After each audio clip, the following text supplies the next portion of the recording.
ভাই একজন ব্যক্তির একটি মশার গল্প নিয়ে উনি বলছেন।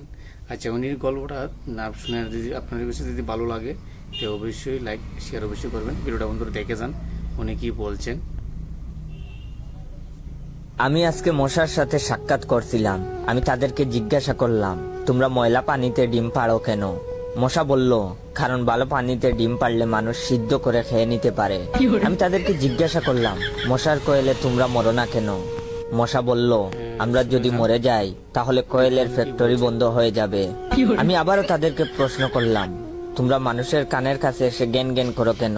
মশা বলল, কারণ মানুষের পায়ের কাছে কিংবা অন্য কোথায় জ্ঞান জ্ঞান করলে মানুষ শুনতে পায় না, তাই। আমি তাদেরকে জিজ্ঞাসা করলাম, আমি শুনেছি পুরুষ মশারা নাকি রক্ত খায় না, তাহলে ওরা কি খায়?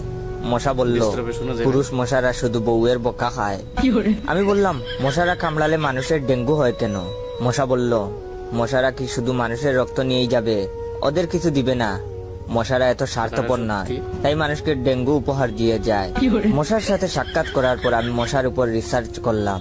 মশা অনেক ধরনের হয়, যেমন পড়তে বসলে যে মশায় কামড়ায় তারা হলো অশিক্ষিত মশা, খেতে বসলে যে মশা কামড়ায় তারা হলো ক্ষুধার্ত মশা, ঘুমানোর পর যে মশা কামড়ায় তারা হলো কাপুরুষ, জেগে থাকা অবস্থায় যে মশা কামড়ায় তারা সাহসী, মশারির মধ্যে যে মশা কামড়ায় তারা হলো অতিরিক্ত শেষরা, মাঝরাতে যে মশা কামড়ায় তারা হলো সিঙ্গেল, টয়লেটে যে মশা কামড়ায় তারা হলো নির্লজ্জ, দিনের বেলা যে মশা কামড়ায় তারা এক একটা ছোট লোক।